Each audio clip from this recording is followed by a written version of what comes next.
Grupo IPS, tu seguridad desde una nueva perspectiva, presenta El futuro de todo. El futuro de todo, con Efrén Flores.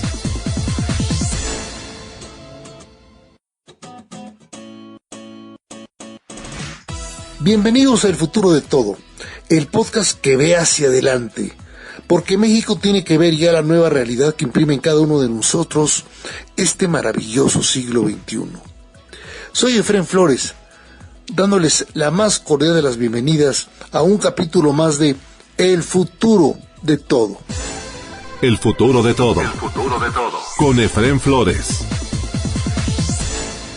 Vamos a continuar en esta ocasión con la segunda parte de la entrevista que tuvimos la ocasión de hacer, la mesa redonda que tuvimos la semana pasada, pero esa es la segunda parte de esa mesa redonda, con dos personajes de la vida política, económica, de la vida de la sociología y por supuesto de la seguridad nacional de nuestro país, que seguridad nacional es complejísima, y de eso por supuesto también son ellos dos expertos.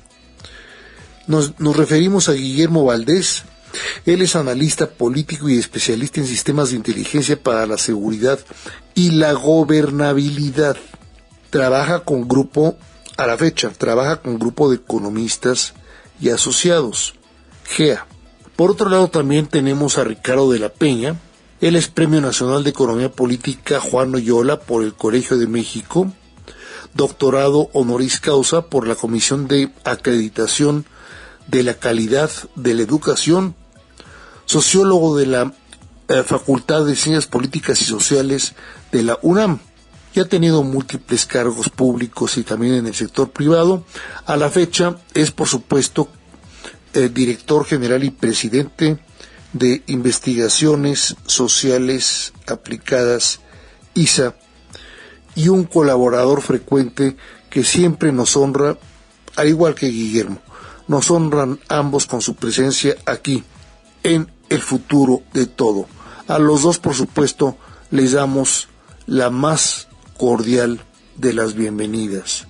Vamos a comenzar entonces con lo que opina Guillermo precisamente sobre gobernadores, donde muchos lo está viendo usted, gobernadores, presidentas municipales, se van a refugiar, piden asistencia a la federación personal ya para que los protejan a ellos, y por supuesto en el caso de algunas presidentas municipales pues se van a vivir a cuarteles del ejército porque temen por su seguridad y la de su familia. Así está el crimen organizado ampliando sus espacios de poder en algunas regiones del país. Adelante, Guillermo. Por eso muchos alcaldes morenistas están escondiéndose en los cuarteles, y por eso muchos gobernadores ya no pueden y están tirando la toalla, y entonces lo que tenemos de facto pues son estados sacados del control de las autoridades electas democráticamente, y quienes son los amos y los dueños de territorios y de sectores económicos, regiones económicas, áreas productivas, etcétera, es el crimen organizado. Y el asunto es que quieren normalizar eso como el estado natural de cosas, y el ciudadano, pues mira, las manifestaciones en Chilpancingo de estos últimos días, en donde el presidente criticó que es la base social del narco, todos los campesinos que bajaron a demandarle al gobierno estatal que liberaran a sus líderes narcos detenidos, etcétera, pues es porque la sociedad dice, a ver, si el Estado no me cuida, no me protege, y estos señores son unos salvajes que matan a la menor provocación, pues yo hago lo que ellos quieren que haga. Y entonces, por las buenas o por las malas, la sociedad acaba apoyándolos y acaba legitimándolos. Ese estado de cosas en la que se normaliza el poder y la autoridad de las organizaciones criminales.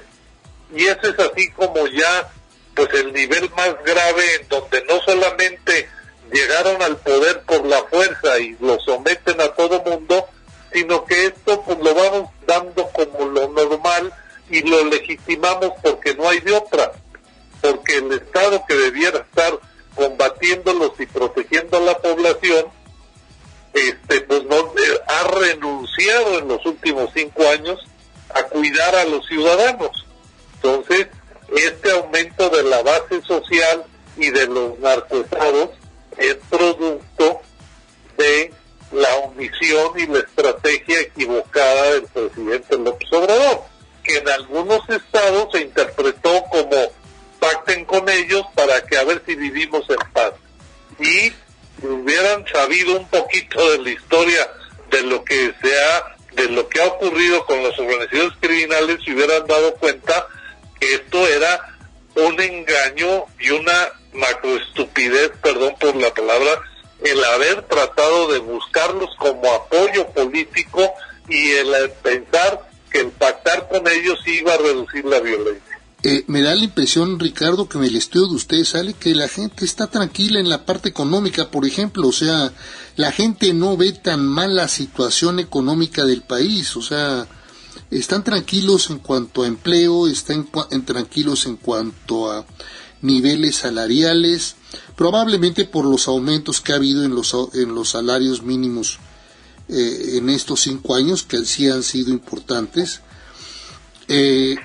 y no los veo muy preocupados, por ejemplo, por la inflación tampoco. O sea, hay un contrapunteo a lo que estamos hablando en estos momentos en materias de seguridad. A ver, después de varias décadas de hacer encuestas, uno ya sabe que la evaluación económica responde a comparativos de corto plazo. Esto es, están hablando no de cómo perciben la situación económica respecto a un estándar histórico, sino lo hacen mucho comparando con lo que ocurrió durante la pandemia.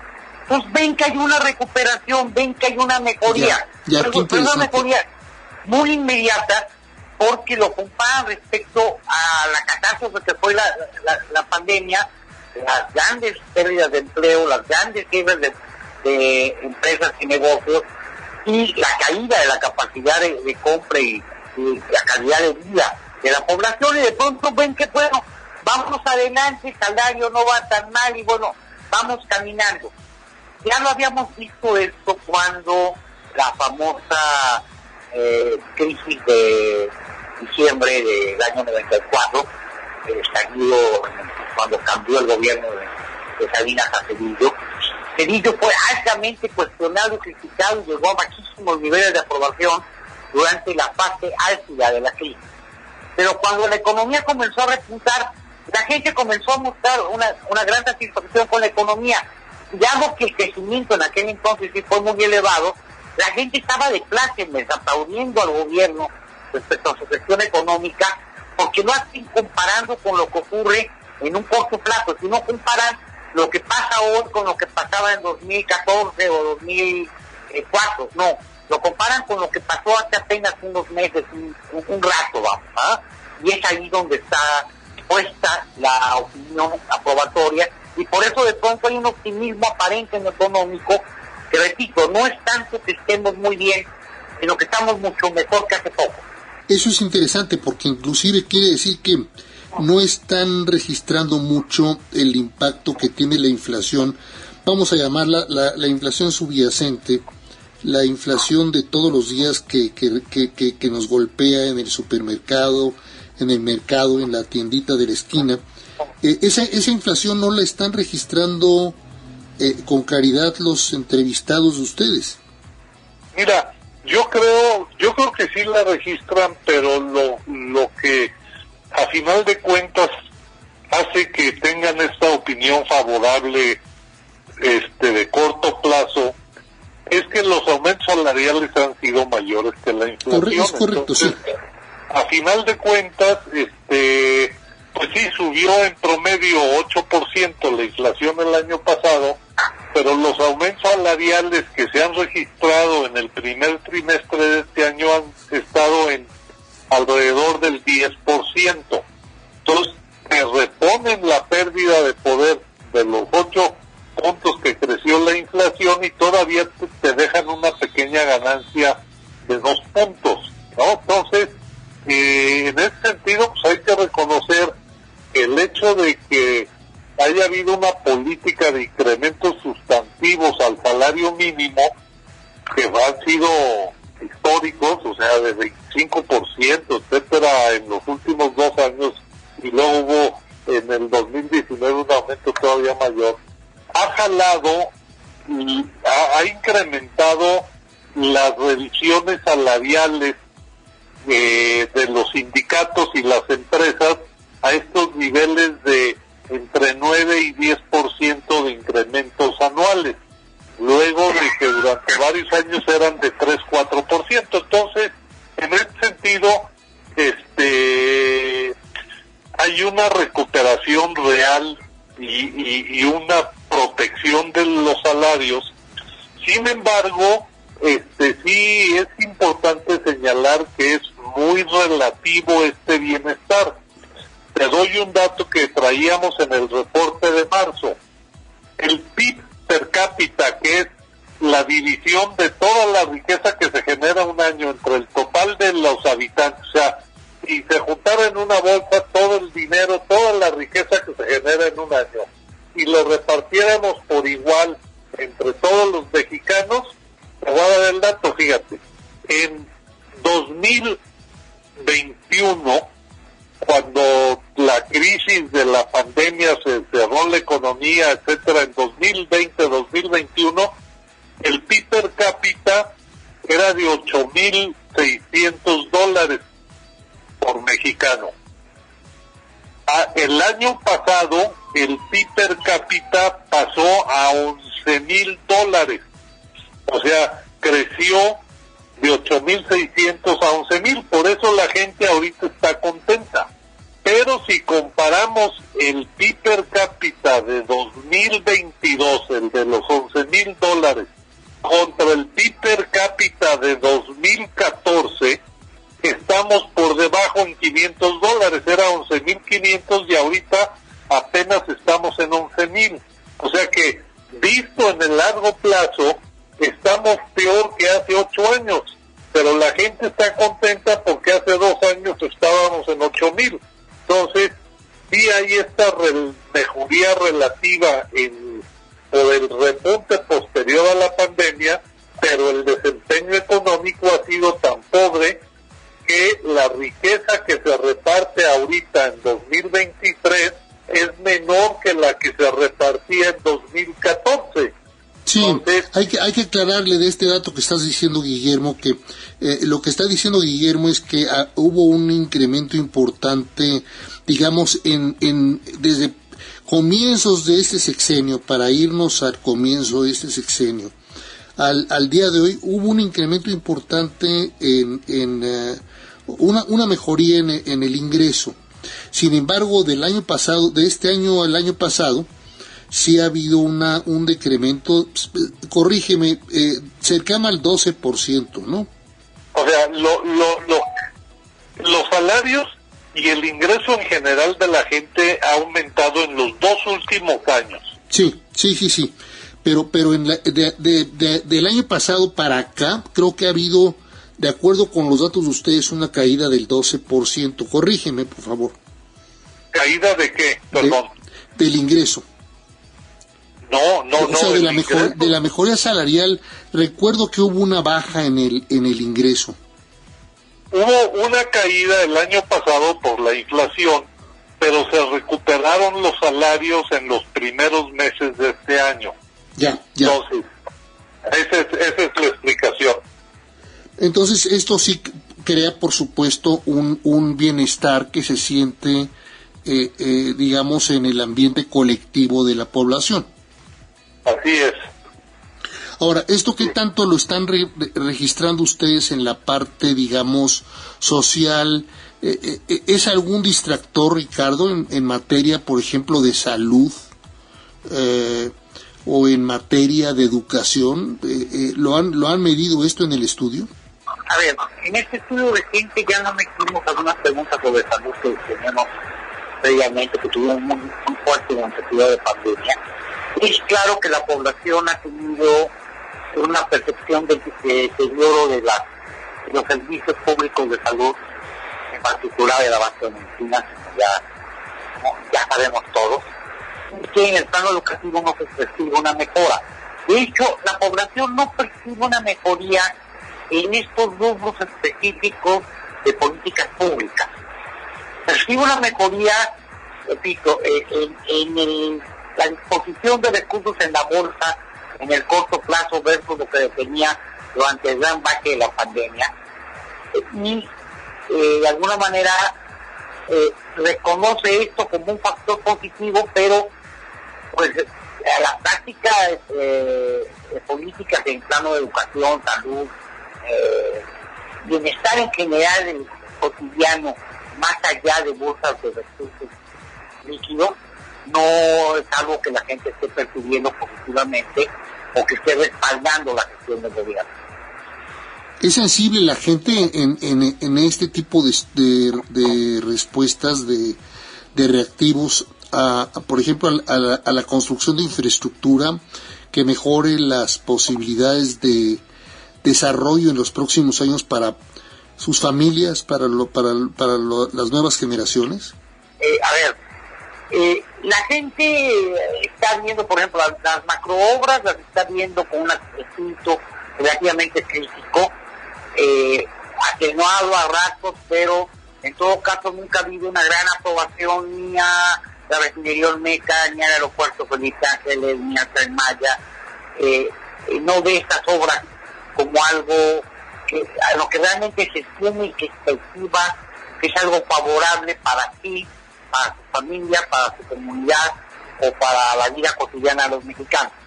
Tampoco está viendo una mejora en aspectos como el desarrollo de infraestructura, como en la salud pública, como en la educación pública, y todos estos factores de política pública no los está viendo positivamente. Entonces, nuevamente, en mucho lo que hay es una inercia de una esperanza depositada en un líder, una figura carismática a la que le han prendido veladoras y con la que han puesto sus esperanzas de que las cosas mejoren aunque no estén mejorando. Hay cierta actitud de compensación porque no se le dé o no se favorezca, o supuestamente no se favorezca que les hayan favorecido anteriormente, y hay una expectativa de continuidad porque de alguna manera está comprando los seguidores de esta opción la película de que requiere más tiempo para que se concrete un programa que efectivamente pueda repercutir en un bienestar social, más allá que estos recursos líquidos que hoy día de alguna manera están ayudando a refrescar la bolsa de algunos mexicanos. Sí, hay que tener paciencia, otros 90 años como las tuvimos con el PRI, ¿verdad? Regresamos en unos momentos, por supuesto, con nuestros entrevistados en esta mesa redonda. Pero antes, 20 segundos, y estamos con ustedes de vuelta aquí, en el futuro de todo. ¿Te preocupa tu seguridad o la de tu empresa? ¿Necesitas oficiales de seguridad, protección ejecutiva, monitoreo personal o vehicular? No te preocupes. Con Grupo IPS, empresa mexicana en seguridad privada, tu seguridad desde una nueva perspectiva tiene lo que necesitas. Además, son especialistas en alarmas y seguridad electrónica. GrupoIPSMexico.com. El futuro de todo. El futuro de todo. Con Efraín Flores. Continuamos en el futuro de todo. Soy Efraín Flores, dándoles la más cordial de las bienvenidas y de los saludos aquí a El Futuro de Todo. Vamos a seguir entonces con la segunda parte de esta charla del día de hoy, con estos dos personajes del mundo económico, político, de la seguridad nacional y de la gobernabilidad de nuestro país. Guillermo Valdés, de Grupo de Economistas y Asociados, así como Ricardo de la Peña, de Investigaciones Sociales Aplicadas. ¿Cómo ven para el 2024 ustedes? ¿Cómo perciben? ¿Cómo calan con este último estudio? ¿La gente va a estar dispuesta a votar por la continuidad de la 4T? ¿O va a haber realmente una ola importante, fuerte de oposición que se va a manifestar en candidatos independientes, en candidatos de la sociedad civil, como les quieran llamar, candidatos de los partidos de oposición, PRI, PAN, PRD, Movimiento Ciudadano y algunos locales? ¿Cómo ven ustedes esa situación? Mira, yo creo que el principal resultado de esta encuesta, de este estudio, es que refleja que pese a ahorita con el fenómeno Xochitl ya está muy de moda decir, cambió el escenario y ahora la oposición es competitiva, pero este estudio que lo publicamos antes de este fenómeno Xochitl ya traía indicadores muy claros de que la oposición estaba empoderándose, y ya Ricardo había mencionado el dato de si hubiera un proceso electoral solo con 2 candidatos, Morena ganaría por 3 puntos, es decir, está empatada la elección.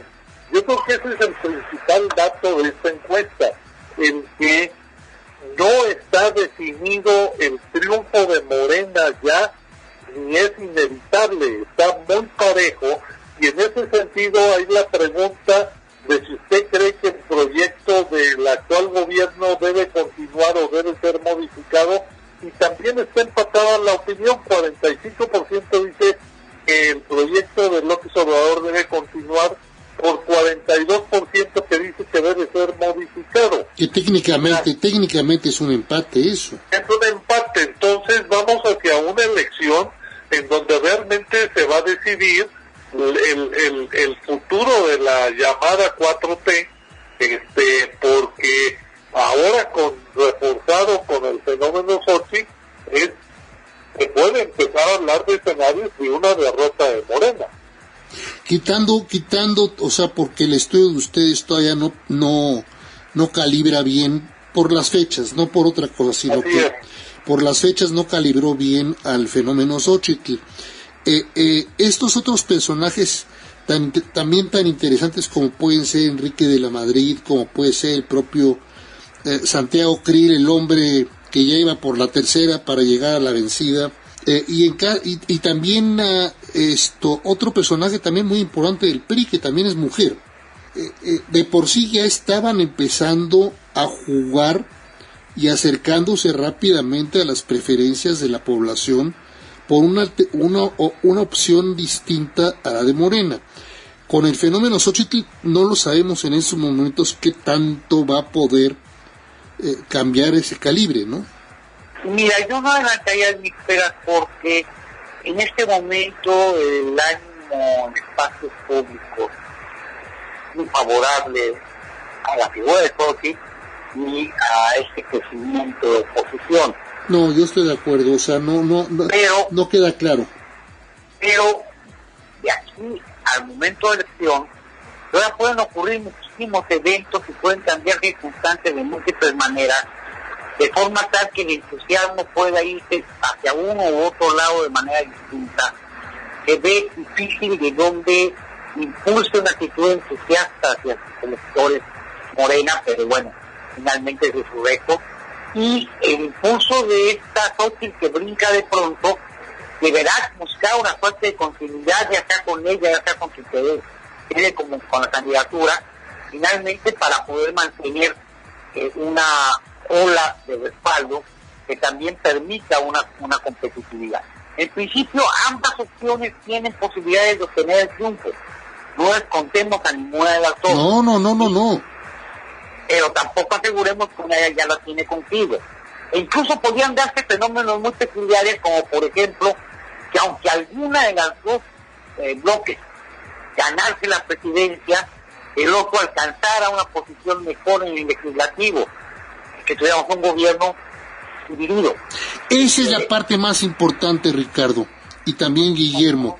O sea, probablemente no tanto el llegar a decir o la presidencia o nada, sino decir, bueno, si alguien gana la presidencia, vámonos nosotros a luchar por la división del Congreso para que no tengan el control legislativo los señores que ganan la presidencia.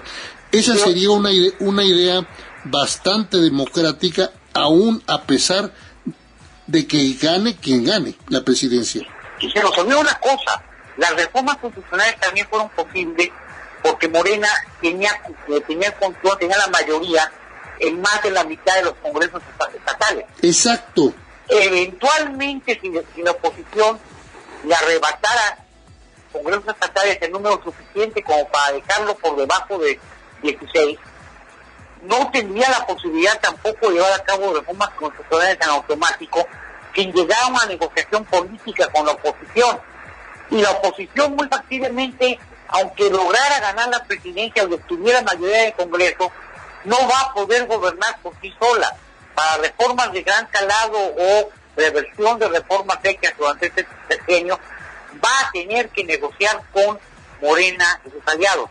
Esto es, vivimos una situación en la cual muy factiblemente las principales fuerzas políticas puedan o aquilotarse en posiciones cerradas que impidan la movilidad, o establecer mecanismos de concertación, negociación política que les permitan caminar hacia adelante.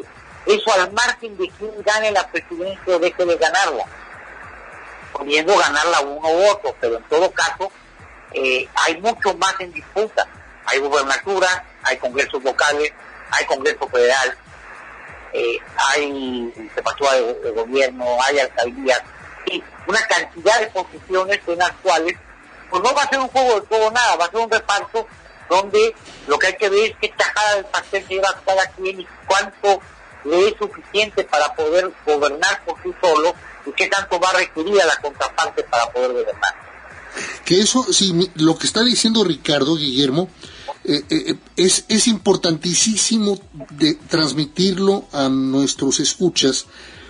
No todo está, o sea, no hay que caer en una actitud derrotista ni tampoco eufórica por decir ya está todo perdido o ya está todo ganado, dependiendo de la preferencia de cada persona. Creo que aquí la batalla va a ser mucho más democrática en esta ocasión. No solamente estamos jugando la presidencia de la República, sino el control realmente democrático de las fuerzas legislativas y aún de la judicial. Así es, yo coincido plenamente porque, bueno, es clarísimo cuando hay democracia el dicho de que en una elección nadie gana todo ni nadie pierde todo y menos para siempre, ¿no? Pero sí es muy importante insistir en que habrá que impedir que Morena gane mayorías calificadas en el Congreso, porque el mismo presidente ya anunció su plan C. Yo quiero mayorías calificadas para acabar la independencia del Poder Judicial, para someter al INE a mi control, para desaparecer el INAI. O sea, en donde sí está en juego, en propias palabras del presidente López Obrador, la estructura del Estado democrático mexicano, porque si le quitan la independencia al Poder Judicial para poder violar la ley cuando se le antoje, y si eliminan la autonomía del INAI y del INE, pues entonces se acabó la democracia. Entonces, yo creo que sí, la batalla por la presidencia es fundamental, pero también es decisiva la batalla por el Congreso. Entonces, porque está en juego esto que López Obrador llama su plan C, acabar la democracia en este país. Entonces, yo creo que los mexicanos debiéramos de salir a votar masivamente en el 24 para impedir ese escenario. Así es, y evitar a toda costa el escenario, peor todavía, de un masivo abstencionismo en la votación, que eso sería, yo creo que una puntilla gravísima para nuestra democracia, ¿no? La otra también yo es... apuntaría, mira, perdón, pero No, apuntaría adelante. dos retos muy graves, muy serios de la elección del 24. Uno, que lo hemos estado comentando, la participación del crimen organizado como un factor que puede incidir en las elecciones, en nulificar el voto libre de los ciudadanos.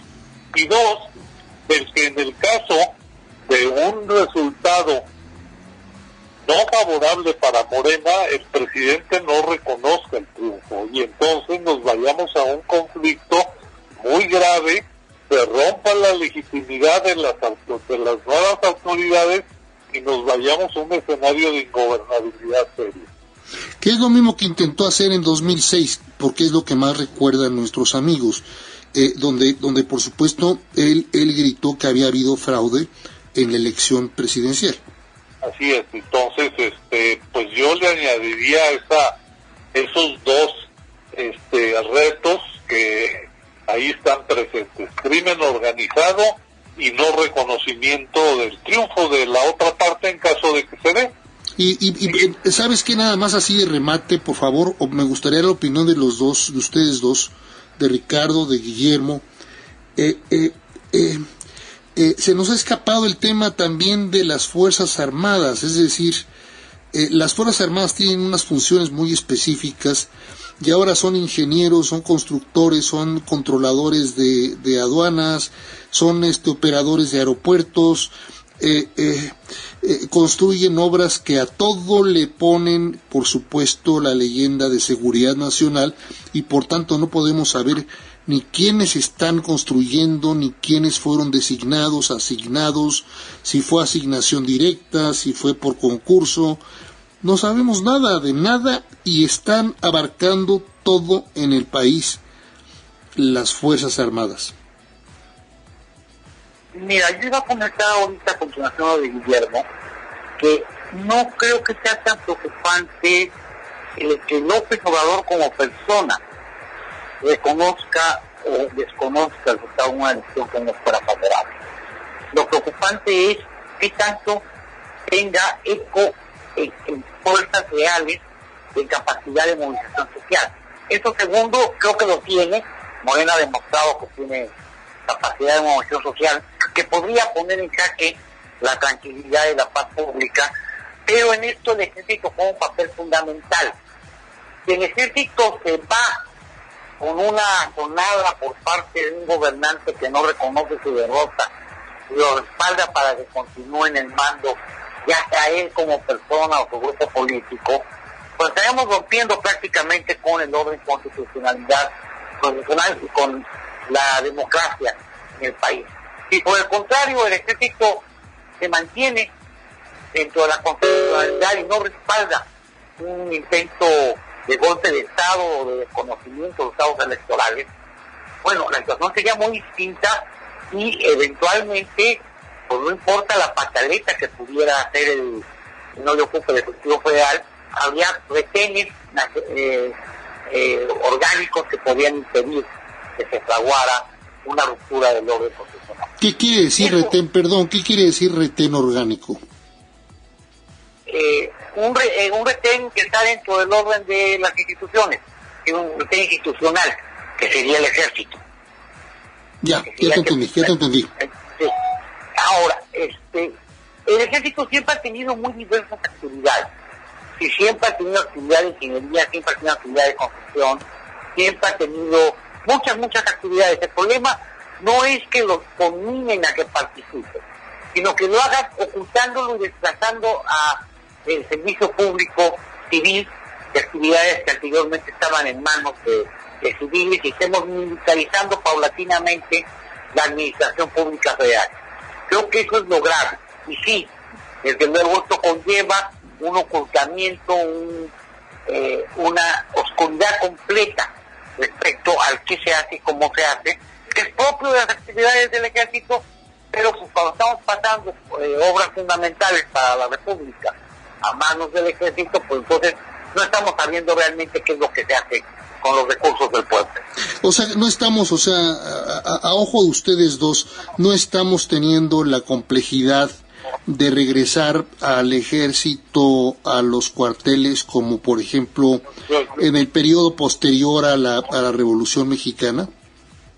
Mira, yo creo que, o sea, sí tiene que haber, yo sí creo que la creciente militarización de la administración pública es una amenaza a la democracia, porque hay un término que usa un analista, Ernesto López Portillo, muy acertado. ¿Cómo no? Una cosa es la militarización, o sea, que tú le entregues a los soldados, construye el aeropuerto, hazte cargo de la seguridad pública, y otra cosa es que pasemos de esa militarización a una ideología de militarismo, en donde lo que seguiría ese militarismo se caracterizaría por decir es mejor y es deseable lo militar sobre lo civil, y vamos a institucionalizar que los militares estén por encima porque son mejores que los civiles. Y yo creo que desde esa perspectiva que ha estado dando estos pasos hacia el militarismo, no solo hacia la militarización, sino hacia el militarismo, y que ese proceso tiene que ser revertido en el próximo sexenio. O sea, no tiene que ser revertido urgentemente, en 6 años máximo. Así es, y hay que apelar a que dentro del ejército hay mucho descontento con esta línea de convertir al ejército en el gran factor protagonista de la administración pública. Ojalá, y yo creo en la institucionalidad del ejército para que acepte desmilitarizar a la administración pública y regresar a sus cuarteles. Ricardo, ¿tú estás de acuerdo con ese punto de vista? Estoy de acuerdo, y mira, las cosas que yo creo que hacen relativamente llave esta desmilitarización es el hecho de que muchas de las cosas que se han otorgado no han quedado establecidas como potestad del ejército por el marco normativo, sino que son atribuciones que se están otorgando y que eventualmente, simplemente cambiando quien encabece la administración de una instancia u otra, o el encargado responsable de una obra u otra, podría ya ir de alguna manera desmilitarizando la administración pública. Y desde luego eso tiene que ir de la par, a la par con un discurso que reivindique la vía civil de gobierno, que es un poco lo que habla Guillermo como evitar este militarismo. Yo creo que incluso a medio plazo México debería pasar a tener un secretario de Defensa Nacional, un secretario de Marina, que no necesariamente parte de las Fuerzas Armadas, sino que ser miembros de la colectividad civil. Sí, que fuera civil, exactamente. Que fueran civiles, como en muchísimas democracias ocurre, en la gran mayoría de democracias así ocurre. Pues en gran parte de Europa Occidental, y también, por ejemplo, en Estados Unidos y Canadá. E incluso Sudamérica. Incluso Sudamérica, por supuesto. Entonces, creo que paso a pasito vamos a caminar hacia esta desmilitarización y evitar el riesgo del militarismo, o caminar hacia una concentración cada vez mayor de poderío, recursos, competencias en el ejército, y paulatinamente ir caminando a la construcción de un militarismo que nos termine dejando en manos de personajes de las Fuerzas Armadas la capacidad de gobierno del país. Ojalá no vayamos por la segunda vía. Muchas gracias a Guillermo Valdés y a Grupo de Economistas y Asociados, así como también a Ricardo de la Peña e Investigaciones Sociales Aplicadas, por haber platicado con nosotros acerca de estos temas tan importantes para nuestro país, ¿no? Si a usted le interesa conocer más acerca de Guillermo Valdés, de Grupo de Economistas y Asociados, o de Ricardo de la Peña e Investigaciones Sociales Aplicadas, visite los dos sitios, las dos páginas de internet que aparecen aquí en la portada específica de este podcast de El Futuro de Todo. Eso es todo por hoy en El Futuro de Todo en México y de cara al mundo. Un servidor, Efrén Flores, se despide de ustedes esperando contar con su presencia en el próximo de nuestros podcasts de El Futuro de Todo. Hasta entonces. Grupo IPS, tu seguridad desde una nueva perspectiva, presentó El futuro de todo. El futuro de todo. Con Efraín Flores.